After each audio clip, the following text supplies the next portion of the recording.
కాలం ఆగదు. కర్మఫలం తప్పదు.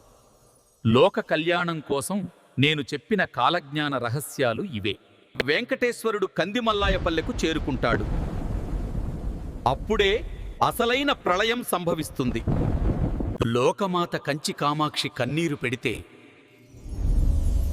అది లోక వినాశనానికి నాంది. సృష్టి వికృతమవుతుంది. జీవరాశుల మధ్య భేదం మరుగున పడుతుంది. ఇవే ప్రళయానికి అసలైన గుర్తులు. సూర్యతాపం పెరిగి భూమి అగ్నిగుండం అవుతుంది. నిప్పు కణాల మధ్యే మనిషి బతుకుతాడు. పాపభారం మోయలేక భూమి కంపిస్తుంది. ఏడుగురిలో ఒక్కడే మిగులుతాడు. అతడే కొత్త ప్రపంచానికి సాక్షి. శ్రీశైలం నుంచి పొగలు వస్తాయి. శివుడు భక్తులతో నేరుగా మాట్లాడుతాడు. అదే చివరి హెచ్చరిక.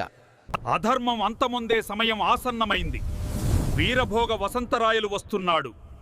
తిరిగి సత్యయుగం వికసిస్తుంది. జ్ఞానమే అసలైన ఆయుధం. మరిన్ని రహస్యాల కోసం SDH మైండ్ ల్యాబ్ని ఇప్పుడే సబ్స్క్రైబ్ చేసుకోండి.